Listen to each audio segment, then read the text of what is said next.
Fish in a Tree, chapters 10 to 12. Chapter 10. Promises, Promises. All right, Fantasticos, Mr. Daniels says, rubbing his hands together like a mad scientist. First thing I'm going to do today is book talk. I will do that a lot this year, tell you about some of my favorite stories. When Mr. Daniels talks about books, it reminds me of Max or Oliver, like he's ready to launch a giant party. I like hearing about the story, but asking me to read them would be like asking a lobster to play tennis. And then it gets worse. He holds up a pile of notebooks. I have a surprise.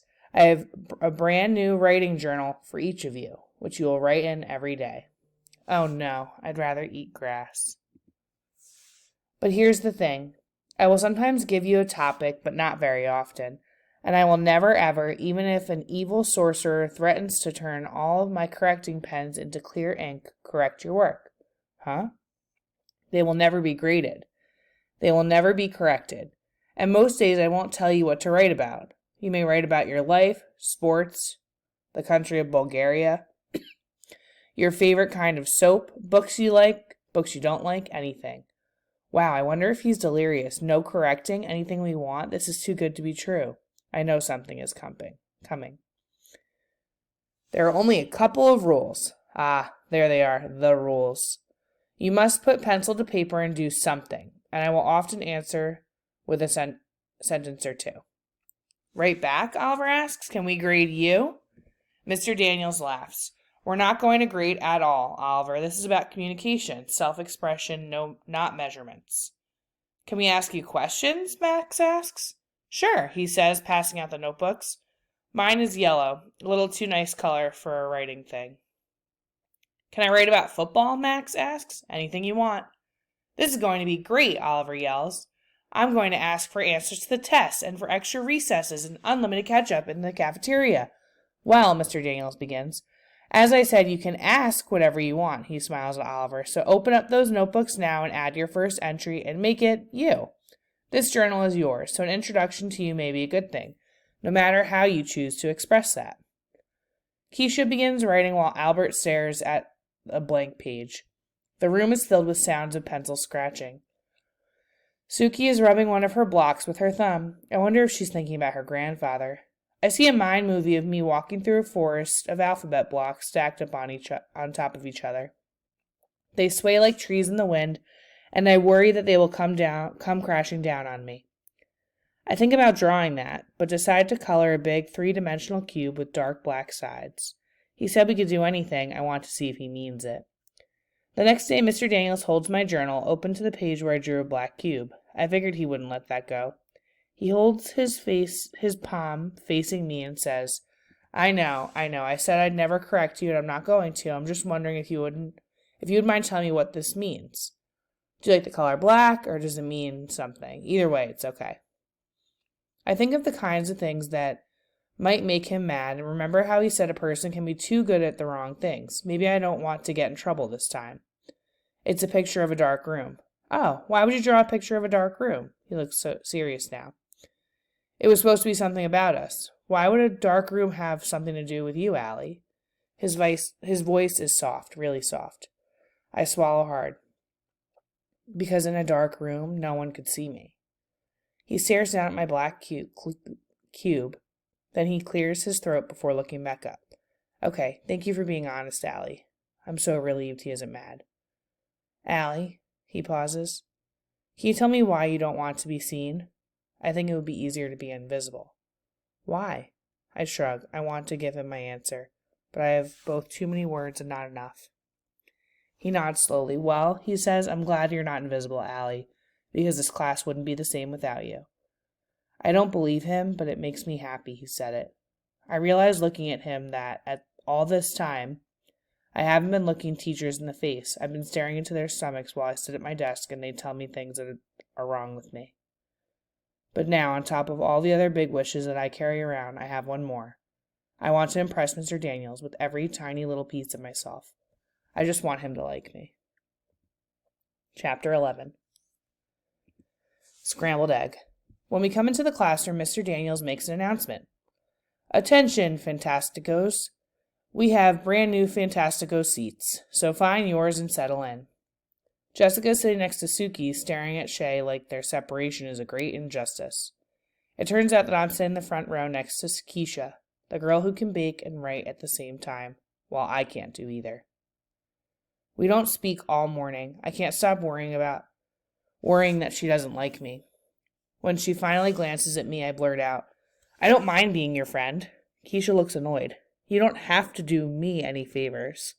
"No," I say, trying to undo what I didn't mean to say. "I just mean," and then I stop because I don't know what I meant, and I'm nervous and embarrassed, and that is never good when I'm trying to say something. Every word is another shovelful of dirt from the hole I've dug for myself. So I figure my best bet is to shut my mouth. But the silence gets too long and too loud, so I try to think of something to say. I always knew what to say to my grandpa, and he always knew what to say to me.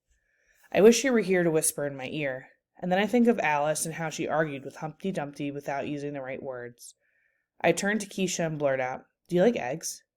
"Eggs?" she asks. Oh no, she thinks I'm a barrel full of crazy, but I keep going because sometimes my tongue goes on without my say-so. "Yeah, I love eggs. Scrambled eggs, fried eggs, poached on a toast, and boiled eggs. I love peeling the shell off of a boiled egg. Don't you? I even like egg salad, which my brother won't eat even if someone holds him down." Her eyebrows scrunch up, reminding me of angry caterpillars. "That's incredibly interesting." Then she searches inside her desk for something. I know this move. It's a polite way of ignoring me. People do it a lot. Finally, I just put my head down. Grandpa used to say that Alice in Wonderland falling down the rabbit hole was just like real life. I didn't used to understand what he meant, but I do now. There can't be any place on the planet scarier than a school cafeteria. I hold my tray so tight my fingers hurt. I hear, "Hey, Allie." It's Shay. She is standing with Jessica and a few others. "Yeah?" I ask. "Do you want to sit with us for lunch?" Of course I don't want to sit with them, but I'm tired of sitting alone and having everyone else see me sit alone. Besides that, Shay, Jessica, and some other girls all have these woven friendship bracelets. I have never had the kind of friends who have matching bracelets, but I've always wanted them. It's like the bracelet tells the world that the person wearing it has someone who cares about them. Not like a family member that has to care, but someone who just likes you. I want to feel a part of something. Anything, I guess. Shay is overly happy that I've said yes. I sit down after glancing at the seat to make sure I won't be sitting in a pool of glue. Shay motions to me to sit next to her. She and Jessica smile that smile that on the outside seems fine, but your gut tells you better be careful of. There are a few other girls. Max is there with one other boy. Jessica points at Albert and they start laughing. I look over and don't say anything funny. "Can you believe it?" Shay asks. "How pathetic is that?" "Hey, Albert," she calls. "Is that supposed to be a fashion statement?" I still don't get it. He's wearing his usual Flint shirt and jeans. Why are they so worked up now? Shay hits me on the side of my arm and points down at his feet. The backs of his sneakers have been cut out. Shay calls him over and he comes. I don't know why everyone does what she says, even me, today anyway. "What's the matter?" she asks him. "Don't you have any money for shoes?" "Quite the contrary," Albert begins, "but given the choice of buying new sneakers that I will outgrow in 3 months or a chemistry set that I can use for an undefined amount of time, this seemed the clear choice. They're in fine shape except for being just a bit short." "Did you hear that?" she asks. "He chopped the back of his shoes off, like slippers." Jessica adds, "Next he'll be wearing a robe." Shay turns to her. "I think robes would be cool. We should wear them tomorrow." "Yeah, that would be cool," Jessica says. Shay laughs, but I don't think Jessica knows Shay isn't laughing because of the robes. I think Shay said something dumb to see if Jessica would go along. Sometimes I think Jessica would follow Shay out of an airplane without a parachute. Then Shay turns to me. "Well, Allie," she asks, "what do you think of wearing robes tomorrow?" I'd like to tell her it's dumb, but I say, not my thing.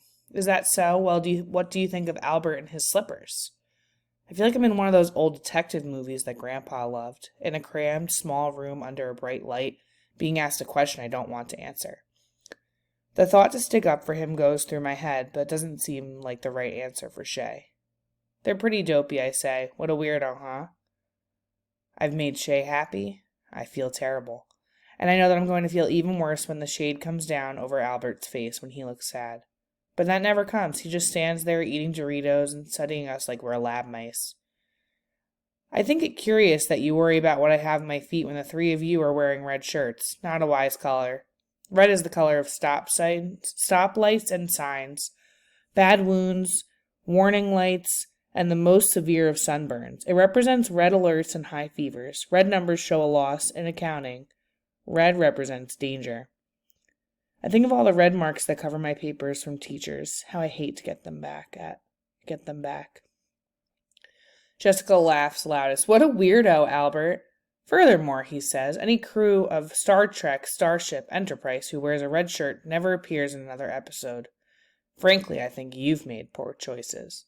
They all burst out into laughter. Albert, Max says, it's only a TV show, dude, and not a very good one either. Albert's arm stops dead on the way to his mouth with a Dorito. Not a very good one? Albert, Shay leans in, leaning forward a bit. You go right ahead and ignore what you look like, but it's the rest of us who suffer. We have to look at you. Actually, he says, I don't take my appearance lightly. I take you lightly. And with that, he turns and is gone before she can pull out some other mean thing. And I wish I was more like Albert. Seeing him shuffle away in those sneakers makes me want to be better. I'm not perfect, but at least I'm not mean. And then my heart sinks because I realize that I just was. I guess I did it because I was lonely. Now I know that there are worse things than being lonely. Chapter 12. What's your problem, Albert? Light from the hallway pours into my room as my mom opens the door. Hey, honey. Hey. I came in to check on you. You seem very quiet at dinner tonight. Something going on? Mean kids at school. Oh, Allie Bug, I'm sorry to put up with that. What happened?